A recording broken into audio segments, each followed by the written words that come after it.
Preciso lembrar.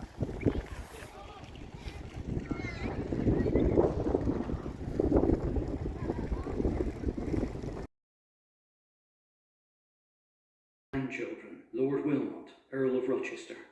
Well known for his reckless behaviour, Rochester once hung a notice on King Charles II's bed. Here lies our sovereign lord the king, whose word no man relies on, who never said a foolish thing, and never did a wise one. Fortunately, the king was amused.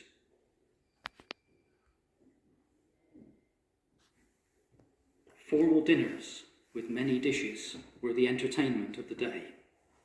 They were an opportunity for guests to wear their finest clothes and jewels, and allowed the family to show off the silverware, engraved with the St. John falcon, and buffed to perfection by the servants. As well as the sparkling silver, the table would have shimmered and glistened as decorative centerpieces made of jelly and ice reflected the candlelight. An ice house in the grounds of the park, which has now been restored, was used for storing ice collected by gardeners in winter from the frozen lake. Menus were discussed between the lady of the house and her housekeeper, or directly with the cook.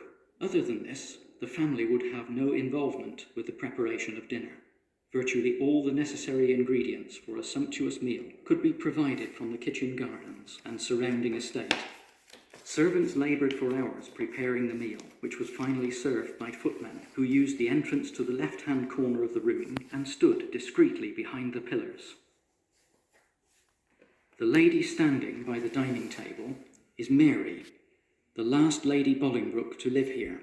She was a local blacksmith's daughter who first caught Lord Henry's eye when he was out riding in the local countryside one afternoon. He was attracted to her demure and unaffected nature, and after making several visits to her over the next few weeks, Henry invited her to work for him as a housekeeper in 1881. They fell in love and had 2 sons, Henry and Charles, before marrying secretly in Bath. Lighthouse has now been restored. Look out for it on the pathway to the play area. Servants prepared and served all the food, polished the silver and made the glasses sparkle. At dinner time, they would enter the room through the door at the back and hide behind the pillars until they were needed. The lady standing by the table was Lady Mary. She was the last lady to live here. She first came as a housekeeper.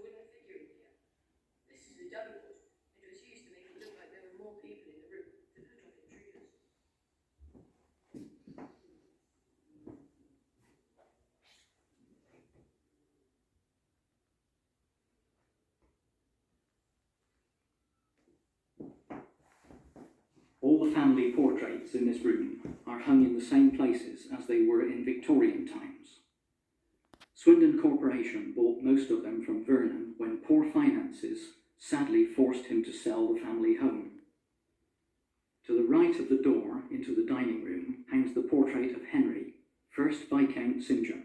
After a notoriously unsteady youth, he gained respectability in later life, representing Wootton Bassett in Parliament and being created Viscount St. John in 1716.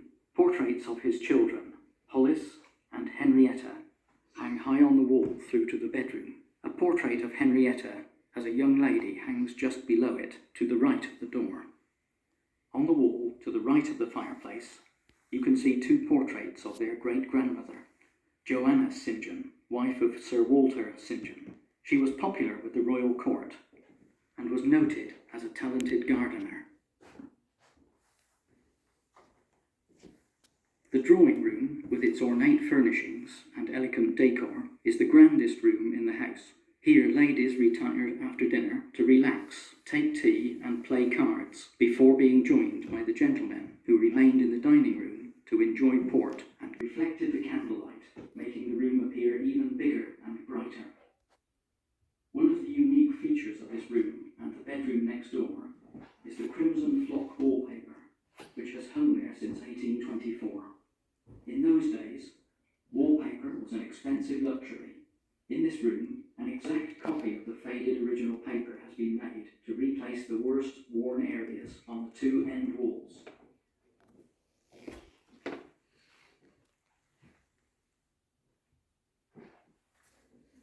Fine boy sitting in the chair. His name is Vernon. He was the last child to live in this house over 100 years ago. You can see photographs of Vernon and his family displayed on the tables. Why not go over and have a look? These pictures are almost 100 years old. Can you see a photo of Vernon wearing a dress? This was the fashion for boys in this time, but can you imagine boys wearing clothes like this nowadays? Vernon shouldn't have inherited Lydiard house. Normally, the eldest son would inherit money and property when the dad died. Vernon's brothers were both born before his parents were married. Unfortunately, Vernon couldn't afford to keep the house, so he put it up for sale, and it was bought by the council, restored, and made into a museum. Can you imagine living here? Wouldn't it be wonderful?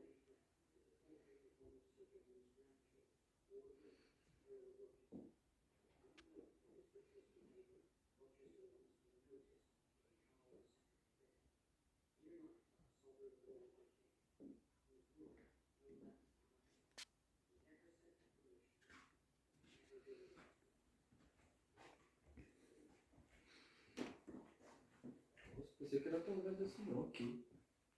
Não pensei que era assim não. Sabe por quê? Porque a imagem que a gente tem de fora é aquela sala, né?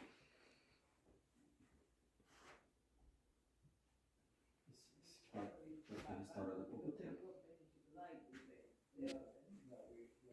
Brightened up with white lead paint instead of expensive gold gilt. Years of smoke and fumes from the fires turned the white frames grey. In a grey frame to the left of the fireplace, you could see a portrait by Sir Peter Lely of Barbara Villars. She was regarded as a stunningly beautiful woman and became famous as one of the chief mistresses of King Charles II. Beside the door, you could see a portrait of Barbara's cousin Henry, the first Viscount St. John. Henry was a constant source of worry to his parents, idling away his youth in London's drinking dens. On one occasion, he was involved in a drunken brawl after a bit left of the fireplace. You could see a small hidden door by which the housemaids could discreetly come and go, carrying logs for the fire and their buckets, mops and brooms. One of their more unpleasant tasks would be to empty the commode, which you can see to the left of the bed.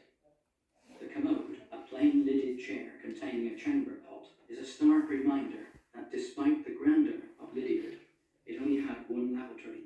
Water for the household and gardens was pumped from wells on the estate.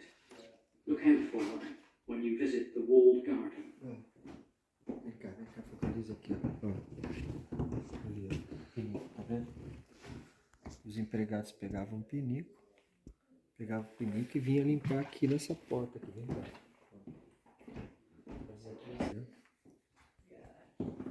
Então essa portinha atrás era onde você punha as coisas, lixo, coisas de limpeza.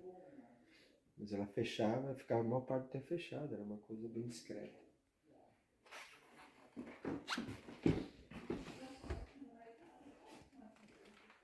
The state bedroom, with its magnificent pillars and ceiling, was really just a showpiece and would rarely have been used for sleeping in.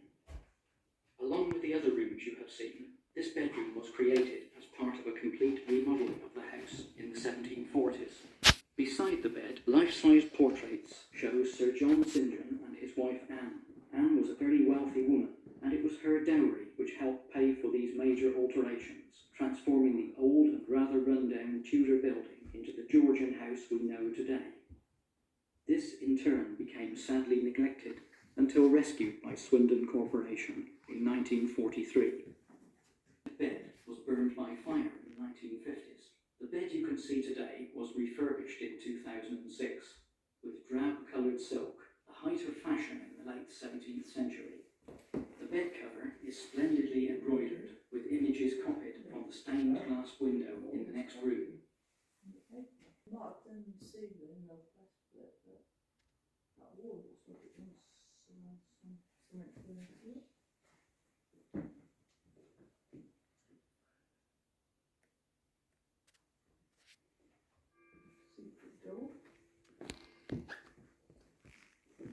Oh yeah. It's not. Can be seen in the cabinet by the window. Once a dressing room and then a lady's private sitting room, today this room is devoted to Lady Diana Spencer, whose charcoal portrait hangs to the right of the fireplace. Lady Diana, the many times great aunt of the late Diana, Princess of Wales, grew up in the magnificent magnificent surroundings of Blenheim Palace, amidst a social whirl of glittering parties and dances. On one of these occasions, she met Frederick St. John, or Bully as he was known to his friends, who were teasing him about being a bachelor. Diana was standing nearby, so he proposed to her. Within a month, the couple married, and Lady Diana became mistress of Lydiard House. Sadly, the marriage ended in a sensational divorce. Lady Diana felt that she could no longer live with Frederick with safety to herself, although she was at the time romantically involved with Topham Beauclerk, who she went on to marry. Lady Diana was a keen painter whose pictures and designs were greatly admired in their day. Some of her works are displayed on these walls, and examples of Wedgwood, to whom she supplied decorative plaque designs, can be seen in the cabinet by the window.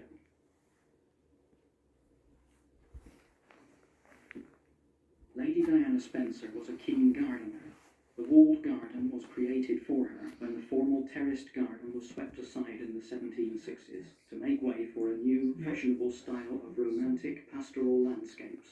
The large blue panels of flowers and cupids are part of a set painted by Lady Diana and depict popular garden flowers of the 18th century. Lydiard Park's restored walled garden has been authentically replanted with 18th century varieties of bulbs, flowers, fruit trees and shrubs, known from paintings, writings, visual and archaeological evidence. The Bollingbrookes did not have a huge amount of money to spend on the garden. The last lord to live here. The gentleman sitting at the desk is his father Henry, who inherited Lydiard Park in the 19th century. Despite a dwindling fortune, he led a gentleman's lifestyle, enjoying countryside pursuits of hunting, fishing and shooting, and dividing his time between London, Bath and Lydiard, where he ended his days with his wife Mary and 3 sons. The library was used mainly by the gentlemen of the house. Its grand surroundings allowed them to show off their fine book collection. This room, like the other staterooms you will see, was created in the 1740s when the St. Johns remodeled their old house at Parkham. The bookcases are richly carved with falcon heads, claws, scallop shapes and beading, and the classical busts and pillars were inspired by enthusiasm for the excavations of ancient Greek and Roman cities. The Roman-looking bust above the fireplace is of Henry, 1st Viscount Bolingbroke, who was the most famous member of the St. John family. It is thought that a loyal servant hid the bust in the vaults of the church to save it from being sold when the family's fortunes seriously declined. Born at Lydiard Park, Henry quickly rose to fame in government. In 1712, Queen Anne gave him the title Bolingbroke as a reward for his skillful negotiation of the peace treaty which ended a long war with France. Because of this, you will often find that the St. John family are referred to as the Bollingbrookes. Above the fireplace, you can see a reproduction of a painting by the artist George Stubbs. Frederick, 2nd Viscount Bolingbroke, was an enthusiastic horse breeder and commissioned Stubbs to paint some of his finest horses, including Gimcrack, one of the most successful and admired. This was a key source of visual evidence for the Lydiard Park restoration project. Quanta coisa aqui. Wow. This is the library, and it's Lord Henry's special room. Here's the man sitting at the desk. Look around at all the books. Do you think they have all been read? Lord Henry liked to show off how rich the family was by having lots of books on display. Would you like to have a room just for books in your house? What kinds of things do you think he did in here? Can you see what he's holding? It's a dip pen, special pen that you have to dip in ink. He would have written lots of letters in this room. When they were ready to send, he would stick them closed with wax using the gold family seal. Look out for some in the glass display cabinet.